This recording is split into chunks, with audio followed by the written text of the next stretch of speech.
Big TV భక్తి సమాచారం WhatsApp ఛానల్లో జాయిన్ అవ్వండి. అన్ని విశేషాలు ఎప్పటికప్పుడు తెలుసుకోండి.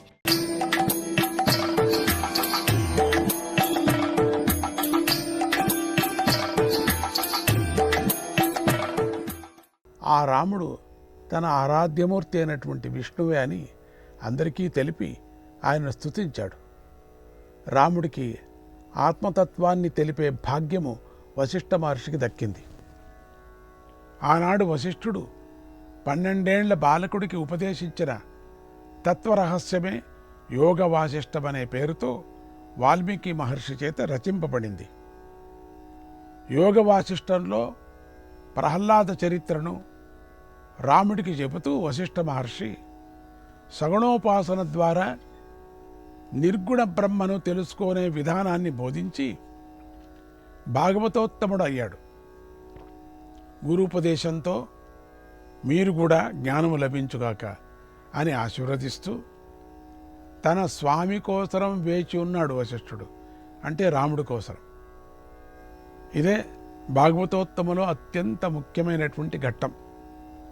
ఎన్ని జన్మలెత్తి తన స్వామి అవతారాని కోసరం వేచి ఉన్నాడు వశిష్ఠ మహాముని.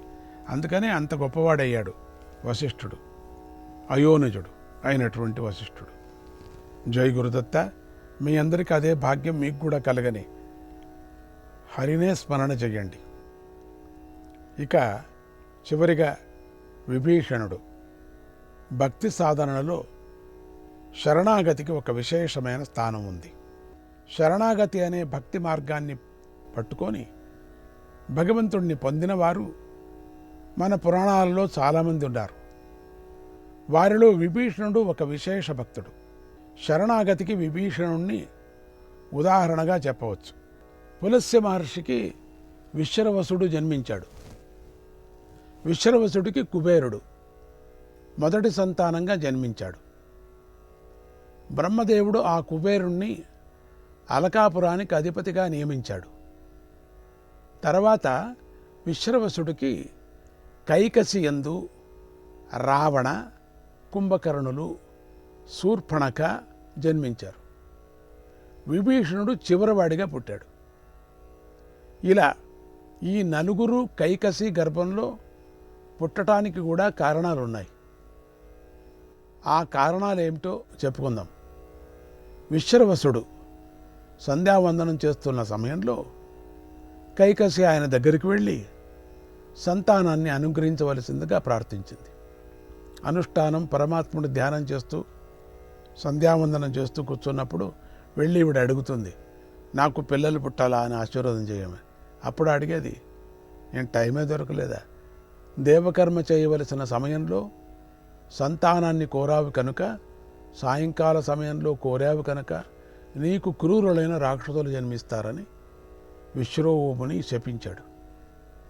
అప్పుడు కైకసి భర్త కాళ్ళపై పడి, ఎందుకో ఇప్పుడు వచ్చింది నాకు పోయే కాలం, ఇప్పుడు అడిగాను వచ్చి, ఎంతసేపు నా దగ్గర కూర్చుంటావు, అప్పుడు అడగకుండా ఇప్పుడు వచ్చాను అడిగి కాళ్ళపై పడి తన తప్పును మన్నించమని తత్వజ్ఞానం కలిగించి రాక్షస శిశువులను అనుగ్రహించండి అని ప్రార్థించింది. ఎట్లన్నా కానీ రాక్షస శిశువులు కదా, వాళ్ళకి అనుగ్రహం చేయండి. అప్పుడు విశ్రవసుడు, కైకసి, నా మాట ఎన్నటికీ వ్యర్థం కాదు. అయినా నువ్వు ప్రార్థిస్తున్నావు కనుక నీ 4వ గర్భంలో వంశోద్ధారకుడు ధర్మాత్ముడు బ్రహ్మజ్ఞాని అనే పిల్లవాడు జన్మిస్తాడు అని తన శాపానికి ఉపసంహారాన్ని తెలిపాడు. అప్పుడు అందరూ కూడా మనకు జన్మరాహిత్యం దొరుకుతుంది. కైకసి గర్భంలో రావణాసురుడు మొదలైన 4 జన్మించారు. రావణ, కుంభకర్ణాలతో సహా విభీషణుడు కూడా, రావణుడు, కుంభకర్ణుడు, విభీషణుడు. భాకారం ఉంది కదా, అందుకని వకారం పెట్టకూడదు అక్కడ. రావణుడు, కుంభకర్ణుడు, విభీషణుడు, ముగ్గురికి భకారం. గోకర్ణ క్షేత్రంలో బ్రహ్మను గురించి ఘోరమైన తపస్సు ప్రారంభించాడు. వీరి తపస్సుకు మెచ్చి బ్రహ్మ ప్రత్యక్షంగా రావణ, కుంభకర్ణులు పనికిరాని వరాలు కోరారు. విభీషణుడు మాత్రం ఎటువంటి కష్టకాలంలోనూ తనకు ధర్మ విషయంలో బుద్ధి చలించరాదని మంత్రాభ్యాసంతో పని లేకుండా బ్రహ్మాస్త్రం స్వాధీనం కావాలని, చివరిగా భగవంతుడి యందు అచంచలమైన భక్తి ఉండాలని వరాలు కోరాడు. చూడండి, రాక్షసులు వాళ్ళు కోరుకున్నారు. రాభనుడు అంటే రావణుడు ఏం కూడా ఇంద్రపదవిలాగా, ఇంద్రపదవి నీకు దొరకదులే, నువ్వు ఇక్కడ ఇంద్రుడుగా ఉందులేనాడు. నేను కోరుకుంటానని నిద్రబంపులో కుంభకర్ణుడు ఇంద్ర ఇంద్ర ఇంద్ర అనుకుంటూ నిద్ర పదవి కావాలన్నాడు. తథాస్తున్నాడు. 3 పూట్ల నిద్రపోవటమే. ఇంకా అట్లా బ్రహ్మదేవుడు తథాస్తు అంటూ చిరంజీవి కమ్మని ఒక విశేషమైన వరాన్ని కూడా అనుగ్రహించాడు. తర్వాత రావణాసుడు దేవతలపై దండెత్తి వారినంతా పీడించి దిక్కులు ఆధిపత్యాన్ని లాక్కొన్నాడు కూడా. లంకానగరాన్ని తన రాజధానిగా చేసుకొని దేవలోకంతో సహా రాక్షస మనుష్యుల్లోకాలను పాలించసాగాడు. ఒకటి చెల్లెలుండింది. తన రాజ్యంలో తన నామస్మరణే జరగాలని రావణుడు అందరికీ చెప్పాడు. ఎక్కడా భగవన్నామస్మరణ జరగటానికి వీలు లేదని ఆజ్ఞాపించాడు. రావణాసురుడి దుష్టబుద్ధి విభీషణుణ్ణి మాత్రం ఆపలేకపోయింది. విభీషణుడు మాత్రం గట్టిగా హరే కృష్ణ గోవింద అనేవాడు అంతే. ఏం చేసినా వాణ్ణి మాత్రం ఆపలేకపోయాడు. పైగా తమ్ముడు, పైగా తన తల్లి ఊరికే ఉంటుంది ఆవిడ, ఏం చేసేది? విభీషణుడు తన సాధన తాను చేసుకుంటూ భక్తిగా ఉంటూ రాజ్యపాలనలో అన్నగారికి కూడా సహాయపడుతూ ఉండేవాడు. రావణాసుడు అతడి ధర్మనిష్టకు భయపడి ఏమీ అనలేకపోయేవాడు. ఎక్కడ శాపంగీపం ఇస్తాడో ఊరికే ఉండిపోయాడు. రావణాసురుడు దిగ్విజయ యాత్రకు వెళ్ళిన సమయాల్లో విభీషణుడే రాజ్యాన్ని పరిపాలిస్తూ ఉండేవాడు. ఈ భారాన్ని కుంభకర్ణుడికి అప్పజెప్పి తాను పూర్తిగా భగవద్ధ్యానంలో ఉండిపోవాలని అనుకునేవాడు. కుంభకర్ణుడు 6 నెలలు కుంభకర్ణుడు లేచేవాడు కదా, అప్పుడు రాజ్యాన్ని అప్పజెప్పి హాయిగా తాను భగవన్నామ కీర్తనలో పడిపోయేవాడు.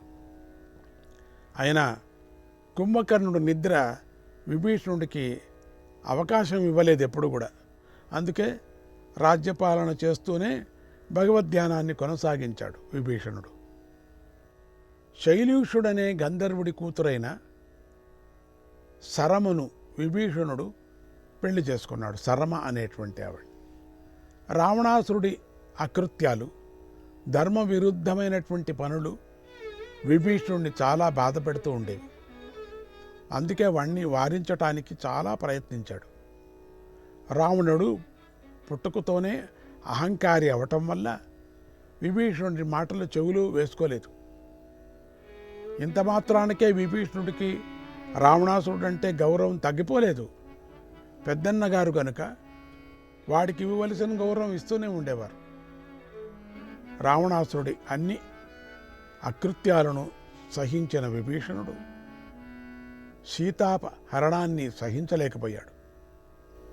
సీతను ఎత్తుకొచ్చింది మాత్రం కాలేదు. ఆయన మహాజ్ఞాని అయి ఉండటం వల్ల మహావిష్ణువే రాముడిగాను లక్ష్మీదేవి సీతగాను అవతరించారని అప్పటికే తెలుసుకున్నాడు. పరస్త్రీ వ్యామోహం చాలా చెడ్డదని, ఇలా పరస్త్రీని భర్తలేని సమయం చూసి ఎత్తుకురావటం అధర్మమని, అధర్మ మార్గంలో నడిచేవారు నశిస్తారని చాలా రకాలుగా బోధించాడు. అయినా రావణాసురుడు వినలేదు. తన నాశనాన్ని తానే కోరి తెచ్చుకున్నాడు. హనుమంతుడు సముద్ర లంఘనం చేసి లంకకు చేరి రాత్రివేళలో సీతాదేవికై వెతుకుతూ విభీషణుణ్ణి కలిశాడని, వారిద్దరికీ సంభాషణ కూడా జరిగిందని తులసీ రామాయణంలో ఉన్నది. హనుమంతుడికి లంకలో అన్ని ఇళ్లకన్నా భిన్నమైన ఇల్లు ఒకటి కనిపించింది హనుమంతుడికి. ఆ ఇంటి చుట్టూ దీపాలు వెలిగి ఉన్నాయి. హనుమంతుడు అన్ని చోట్ల చూశాడు, అన్ని విచిత్రంగా ఉన్నాయి. ఒక ఇల్లు మాత్రం దీపాలు పెట్టాయి బయట, మిగతా చోట్ల ఏమీ లేవు. ఒక చోట మాత్రం సువాసనతో చేరినటువంటి దీపాలు మాత్రమే ఉండేది. ఆ ఇల్లు చక్కగా ఉండేది, తోరణం గట్టి ఉండేది, గమగమ వాసన వచ్చేది, లోపల నుంచి ధూపం. కీర్తన కూడా వినపడేది. విచిత్రంగా ఉంది ఇల్లు. హనుమంతుడికి ఆ ఇల్లు ఆనందపడ్డారు. లెక్కలేనన్ని తులసి మొక్కలు ఆ ఇంటి ఉద్యానవనంలో ఉన్నాయి. చుట్టూ తులసి మొక్కలు. పైగా ఆ ఇంటి నుండి రామనామ జపం వినిపిస్తూ ఉంది. హనుమంతుడికి ఆ ఇంటి చుట్టూ విష్ణు చిహ్నాలైనటువంటి శంఖచక్ర గదా పద్మాలు కనిపించాయి. విష్ణు చిహ్నాలు వేశాయి, ఇంటి చుట్టూ వేశాయి. ఇదేదో రామభక్తుడు ఇల్లే అయి ఉంటుంది అనుకొని, ఇదేంటి ఇక్కడ రామభక్తుడి ఇల్లు? హనుమంతుడు ఆ ఇంటి దగ్గరకు వెళ్ళి మెల్లగా రామనామ గానం చేశాడు.